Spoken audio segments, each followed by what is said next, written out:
Assalamualaikum warahmatullahi wabarakatuh. Saya Cynthia Purborini Alditriani dari kelas AK 4B dengan NIM 23043111006. Di sini saya akan menjawab 5 dari 8 soal yang diberikan oleh Pak Ridwan selaku dosen auditing. Tugas ini saya ajukan sebagai ujian tengah semester mata kuliah auditing. Baik, untuk yang pertama saya akan menjawab soal nomor 1.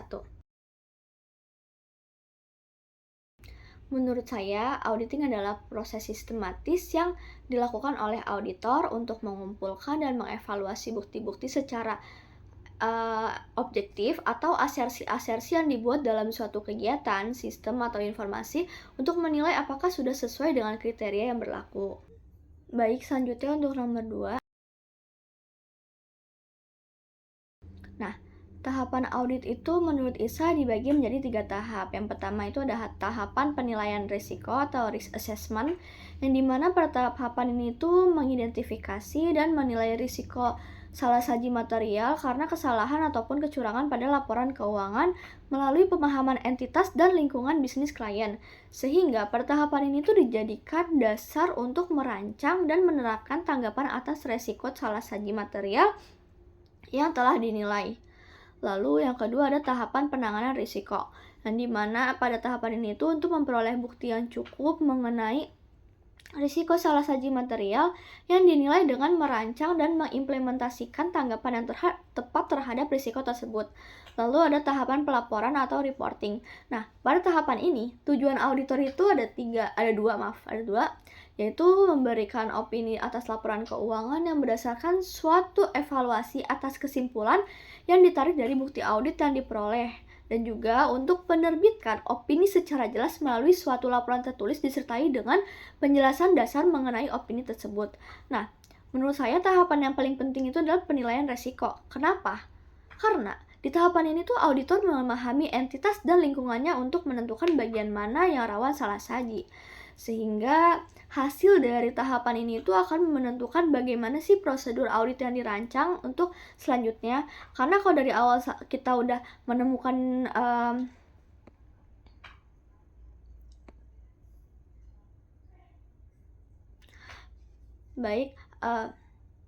menurut saya tahapan yang paling penting itu adalah penilaian resiko. Karena di tahap ini itu kan auditor memahami entitas dan juga lingkungannya untuk menentukan bagaimana yang rawan salah saji. Terus juga hasil dari tahapan ini tuh akan menentukan nih bagaimana sih prosedur audit yang akan dirancang. Terus juga karena kalau misalkan dari awal sudah tepat, maka proses audit ini secara keseluruhan akan lebih terarah dan hasilnya juga lebih bisa dipercaya. Lalu untuk yang ketiga, saya akan menjawab nomor 3. Laporan audit itu adalah hasil akhir dari proses audit yang menyajikan opini auditor mengenai hasil pemeriksaan atas suatu objek audit. Nah, laporan ini tuh menjadi bukti formal bahwa audit ini telah dilakukan oleh dan juga menunjukkan apakah objek yang diaudit sudah sesuai dengan kriteria atau standar tertentu. Nah, laporan keuangan ini diatur dalam standar audit nomor 17 tahun 2021, yang dimana standar ini itu berlaku setelah tanggal 1 Januari tahun 2022. Dan ini tuh berisikan judul, pihak yang dituju, opini auditor, terus basis opini, hal audit utama, penekanan suatu hal, lalu ada informasi lain, tanggung jawab manajemen dari pihak yang bertanggung jawab atas kelola terhadap laporan keuangan, lalu juga tanggung jawab auditor terhadap audit atas laporan keuangan, dan juga ada tanggung jawab laporan lain, lalu ada nama rekan perikatan, ada tanda tangan auditor, lalu alamat auditor, dan tanggal laporan auditor.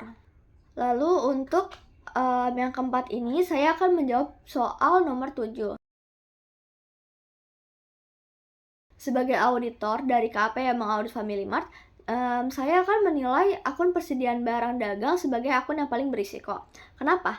Karena kan sifat bisnis Family Mart ini kan retail dan menjual barang banyak jenis barang di berbagai lokasi, sehingga persediaan ini tuh rawan terhadap kesalahan pencatatan, kehilangan, serta penurunan nilai akibat kerusakan atau kadaluarsa. Terus juga salah satu resiko yang terjadi itu resiko bawaan. Kenapa? Karena kan akun persediaan di Family Mart ini tergolong tinggi. Nah, karena akun ini secara alami melibatkan ribuan jenis barang dengan nilai yang beragam, maka perputaran cepat serta rentan terhadap kerusakan atau kadaluarsa, yang dimana meningkatkan kemungkinan salah saji material baik dalam kuantitas maupun penilaian nilai persediaan yang dilaporkan. Lalu yang terakhir ini saya akan menjawab soal nomor 8. 5 kode etik yang saya ketahui itu, yang pertama ada integritas, yang dimana auditor ini harus selalu berkata dengan jujur dan bertindak dengan benar. Lalu yang kedua objektivitas, yang dimana auditor ini tidak boleh memihak ataupun juga bebas dari tekanan pihak manapun. Lalu yang ketiga ada kompetensi dan kehati-hatian profesional, yang dimana auditor ini memiliki keahlian dan kehati-hatian dalam bekerja, dalam mengaudit. Lalu yang keempat ini kerahasiaan, yang dimana seorang auditor itu harus menjaga informasi klien dan tidak boleh membocorkannya kemanapun. Lalu yang kelima ada profesional, yang dimana menunjukkan perilaku yang konsisten dengan reputasi baik profesi. Nah, yang paling sering dilanggar oleh auditor yaitu objektivitas dan integritas.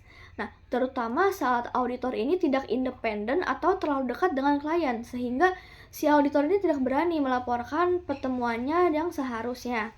Nah, untuk contoh pelanggaran kode etik auditor ini terjadi di Indonesia, yang dimana saya baca di detik.com, yang dimana kasusnya itu kasus dugaan auditor BPK yang meminta uang sebesar 12 miliar dari Kementerian Pertanian supaya laporan keuangannya ini terdapat opini wajar tanpa pengecualian.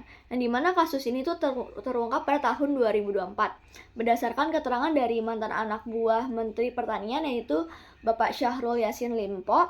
Nah, menurut saya kasus ini tuh jelas melanggar kode etik, yang dimana terutama prinsip integritas ya, karena kan auditor itu seharusnya bersikap jujur dan tidak menggunakan jabatannya untuk keuntungan pribadi atau kepentingan pribadi. Selain itu juga melanggar objektivitas. Kenapa? Karena opini audit itu kan seharusnya dibuat berdasarkan bukti yang diproses secara independen.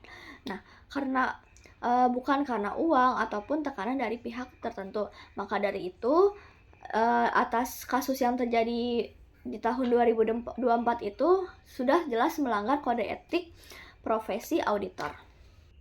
Sekian jawaban saya terkait UTS audit ini. Kurang lebihnya mohon maaf. Wassalamualaikum warahmatullahi wabarakatuh.